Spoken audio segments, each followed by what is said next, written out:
welcome our next TED-like talk speaker.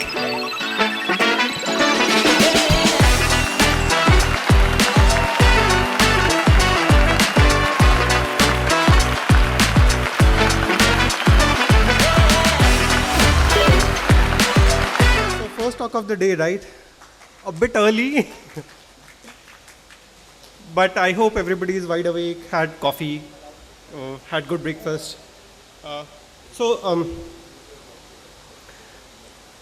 I'm Mahesh, and I'm coming from Pune. So I work as a principal consultant in the principal global services, and see by title I'm more of a principal consultant, but I'm more of a design advocate, I would say. For me, design, technology, all is good, but the topic that I have today is about how do we make cultural change and shift the mindset itself, right? So I hope people who come to Bangalore have tried filter coffee. I realize it's kapi here. It's also written that way, right? And people who are in Bangalore might not realize that it's a style statement or probably even a USP for a lot of restaurants outside Bangalore. So it's a cute coffee served in a tumbler, steel tumbler with a katori there and all, right? And every time I look at that, I feel this is Bangalore, right? And that's a mental connection there. So it makes me wonder sometimes, how does even the smallest of the things become an identity of a place, right? You start associating that thing with that place, and then it eventually says that that's a Bangalore culture, right? So with this wonderful thought that I had morning, I thought I'll start my day.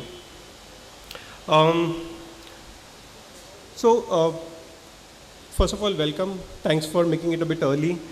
So in design-driven culture, we'll talk about how we can bring in the change at a very root level, right? See, with the tech industry changing very often, there's a lot of new technologies coming up. What is there in trend today will be stale tomorrow, right? So we need to make sure that we build a culture in such a way that we can sustain the design for very long, right? So this change is something that we'll talk about. So when I'm talking about design-driven culture, there are two things prominently come up, right? Design and culture. So we look at these two things separately and the beautiful amalgamation between these two. With that, I'll start the presentation. So that's my tagline. I usually say, right, the design is in detail, but the soul is in experience. And I'm a firm believer of this. Been in the industry for very long, and I feel that it's time for me to give back to industry and make sure that we are doing a cultural change that I was talking about. So let's say, what is design? So let's say what design is. So now design is not anymore about making things look pretty, but making them more useful, right? And with this hint of usefulness, adding the layer of experience to it. So the definition itself has evolved. We all know that, being from the design industry. It's also about looking at the future and possibilities of solving unknown. When I say future, so we design today, but design for something that does not exist. So we actually are designing for tomorrow, today, right? So there are people so this is the power of design that we have, that what people are not able to see, we have the special power to show it to people. We can actually almost travel to the future and come back and design, and we tell that this is how it is going to look like. This is how it's going to behave like, right? So we are designing tomorrow, today. And that's what I say, that we have the special power to look at the future. Also, I think design has changed in definition, that we no more design just for the sake of designing. I think a lot of us collaborate with a lot of different departments and try to understand, why are we even designing something? We have this, as a kid we grow up and we ask a lot of questions, right? Why? So why is something that designers try to understand and design for that why? And then design what we can figure out. And then we have our engineering friends who figure out how to even build that why. So what's culture? So for me, culture, I feel, is a collection of beliefs, behaviors, values that define a society. or a community, right, or a group of people. So when I say belief, we believe that in Indian culture that sun and moon is a god, we pray. We have values that every time we go to temple, we always do this, right, or pray. So that's in our value. And the values are so strong. So can these kind of, it's an analogy where can these kind of values be taken to actually design world and make our roots much stronger? So when we say culture, this includes the way people think, act, and understand the symbols, right? Such as even languages and hand gestures. So Indian culture, when we nod like this, it's yes, but in Westerns probably it's totally opposite, right? So and when we say bye, we do this, but it can mean I don't want it kind of also, right? So there are very small things that that are rooted and we perceive those things that way. So how do you even make a culture? And culture is just one word with a very, very deep meaning to it. And for anything to become a culture, it has to become a way of life first, right? It has to be embedded in our everyday behavior, our values. And that's what I'm saying. When you say behavior, it can be as simple as getting up early in the morning, or probably I'm a preferred vegetarian. That's my behavior, right? And culture can be acquired or transmitted, but culture cannot be inherited, right? So it can be passed from one community to another community. It can be passed from parent to children, but it cannot be inherited. So what is design-driven culture? The amalgamation between the two. When we merge these two, design, the power of design and power of culture, what we have is, and add the design first approach there, what we have is an amazing power to make the change at the cultural level. And design-driven culture always focus on producing experiences that add value to the lives of their customers or to the user. If we don't add value, we are not doing justice to the design that we are producing, right?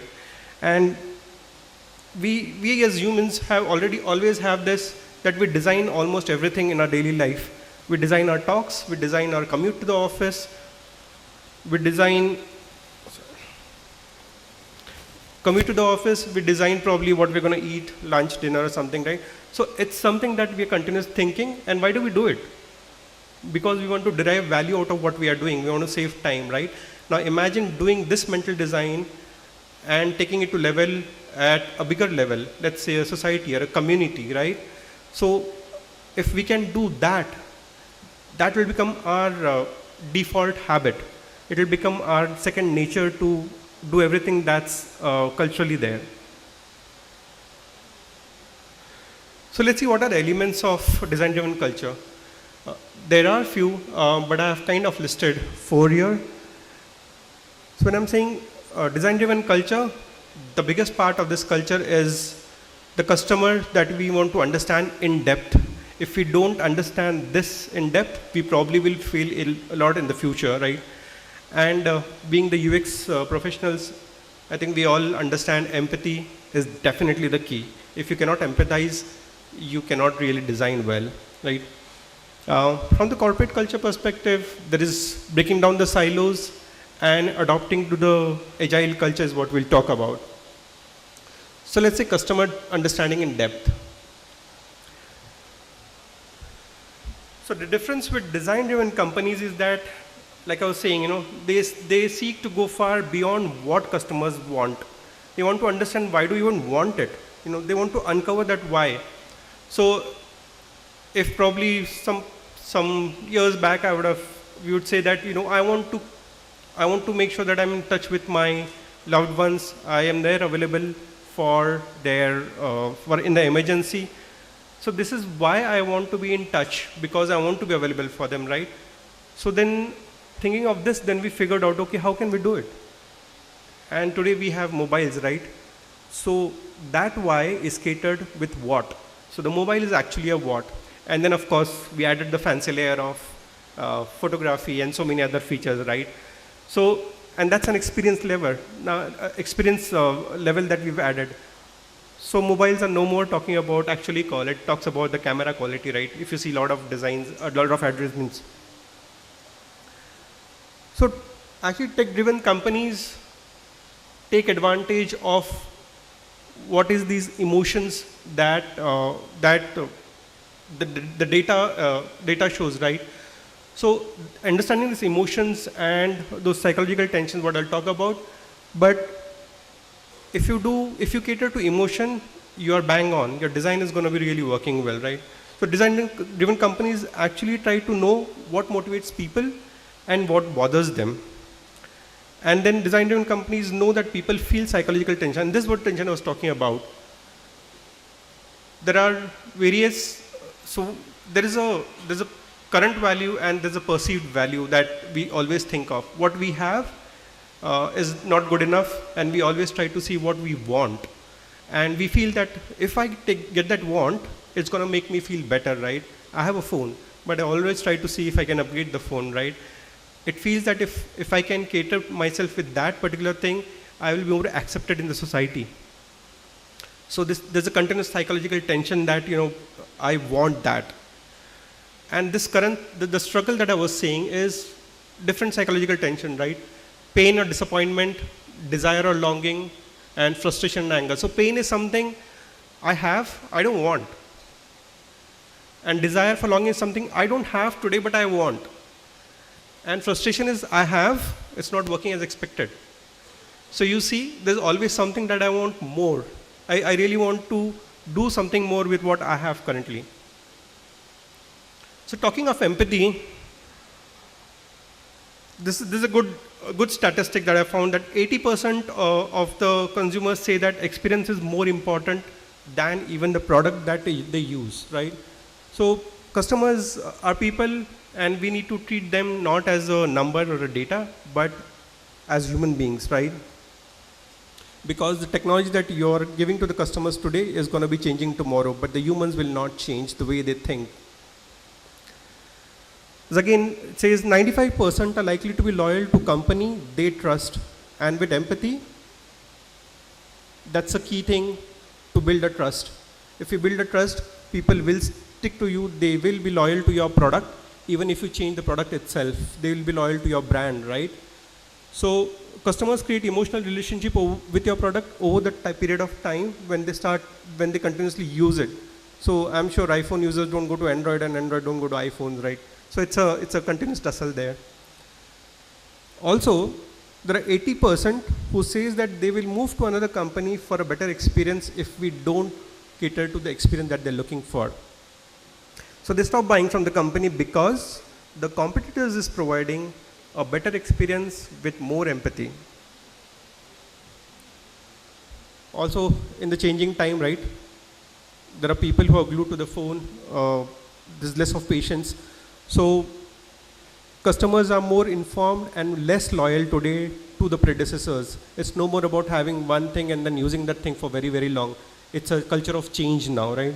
So we will need to actually prove that we really have that value in our heart for the customer and prove the meaning of things. When I say meaning of things, it's close to the value that I was talking about. So if your brand or your product can express that meaning that a consumer is going to have with the product if they take, that means there's a meaning that the consumer is getting filled with. So catering to that meaning of whatever I possess is more important than just the product and the features itself. This is what I was talking about, right? In the era of technology change, the question we need to ask ourselves is it enough? Can we just be a feature or a technology driven? I can have a product which is amazing, technically very strong and all, but if it does not give the experience that I'm expecting, probably I'll not stick to the product itself. There are some good data lines, and I put this together to show how empathy is in the smallest of the things, right? So even on the phone or on face-to-face when on talk, you see it's only 7% matters what we say. What we put in words or what we write in words is just 7%. What matters most is our tone of voice. 85% people say that tone of voice is very important. There's one thing that can be said in different tones, different voices, right? And how you say is very important. So if you see, I'm not going to go through everything, but 7% and 85% is a huge difference. So even in face-to-face, you say how we say certain things is 93%. So empathy is in such a small thing. If you get a call from customer care, and if the person talks nicely, you will try and respond to the person, right? So let's say breaking down the silos. So silos, I hope everybody understands what silos is. It's a very typical corporate jargon that we use. But silos are these huge vertical structures in the farm which are used for storing grains. And the food is deposited and removed from that with the machinery. And silos don't have many access, very limited access. So this has now become a mental kind of an analogy in the corporate world, that silos are the biggest obstacle for serving the customers the best. And a lot of corporates feel that actually. So there is another model where it will help you to break the silos, and this is by McKinsey and Company, where they call this as a braided design approach, right? And this is more from the collaboration perspective actually, where they feel that it should be co-creation or co-working together, so everybody feels very inclusive. There are some similar concepts by Envisions as well. So this braided approach, I'll not go through it, of course, everything, but this braided approach tells that at every step what is done, and at those steps, which is the identity or the talent that is requested to work together. You see, so everybody has to work together at certain point of time for the product, so that they feel that we all have created a product. It's not that I have created or a design team has created, right? It is supposed to be inclusive work culture.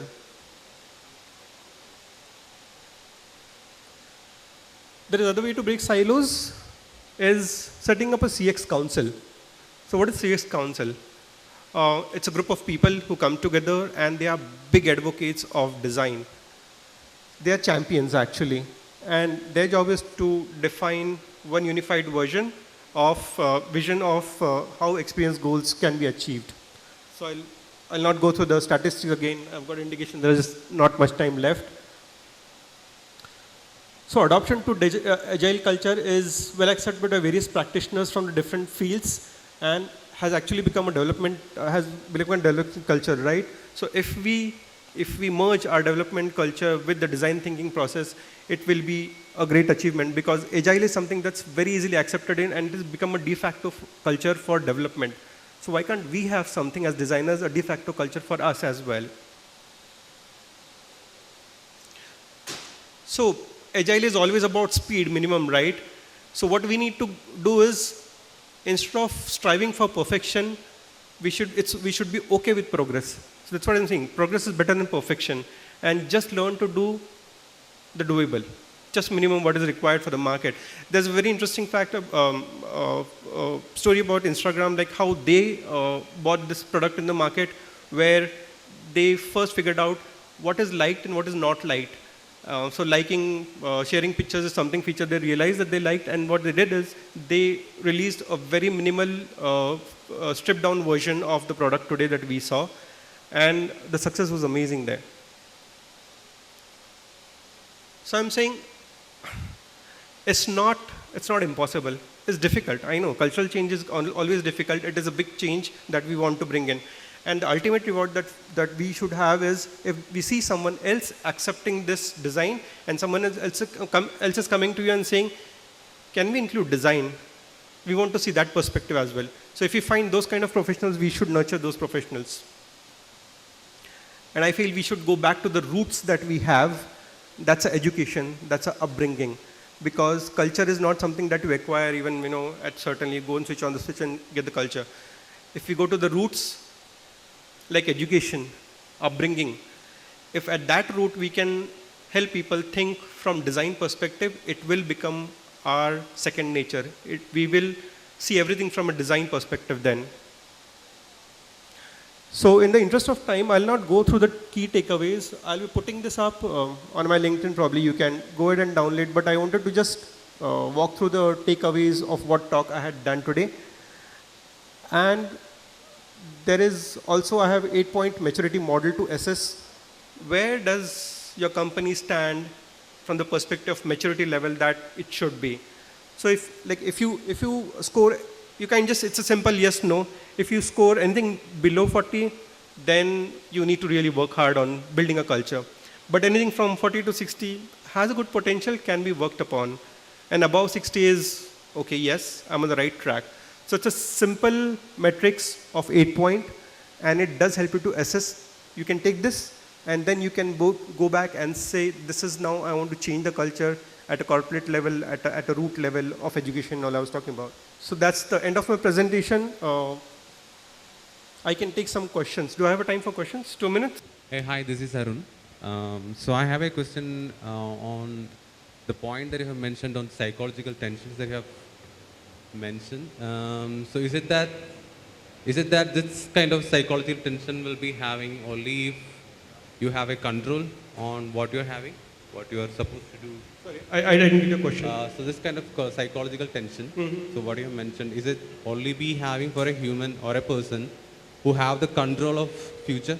As in, so let's say my question would be that, let's say I wanted to upgrade this mobile, right? Only if I can afford it, I should be able to do it, right? But that's the trick, right? That's what the companies actually tap into, because they know you might be able to afford it.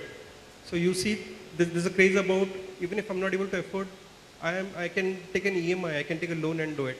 So it's about making money, right?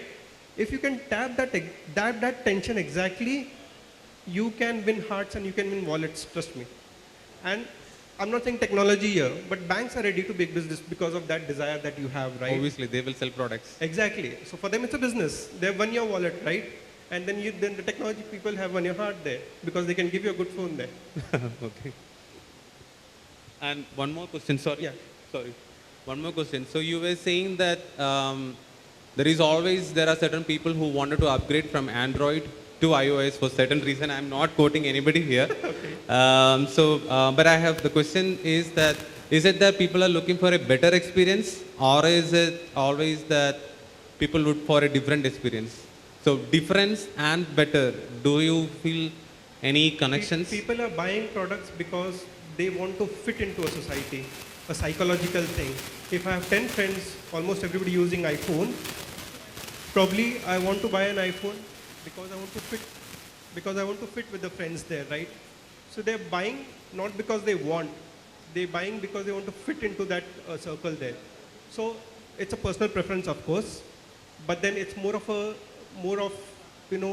trying to fit into the circle, trying to make sure that I am being more accepted there in the society.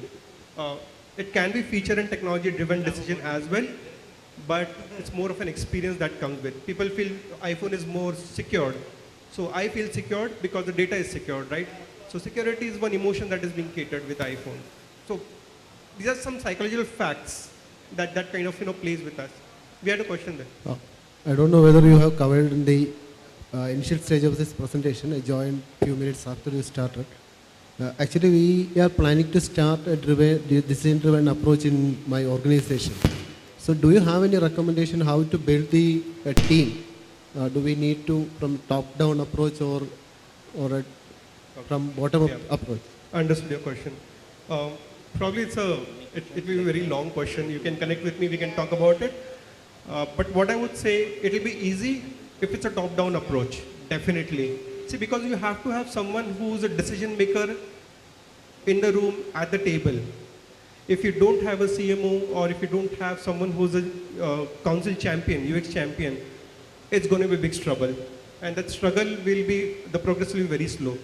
You have to have someone who's got power to answer and take decision from the experience perspective. Otherwise, you will just increase by 1 or 2 people or just add a couple of experiences here and there. It will be struggle, I would say, definitely. But then there are other ways. If you want to do, you should be more advocating yourself. Take design thinking workshops. Talk about the experience-driven things and all, right, in the company. So the more you are in the vision of people, the more they understand, oh, this is the person who does this. And then you have to explain the value that you're going to add. So I was speaking about value, right? Value is the only thing that will take you where you want to go. Thank you.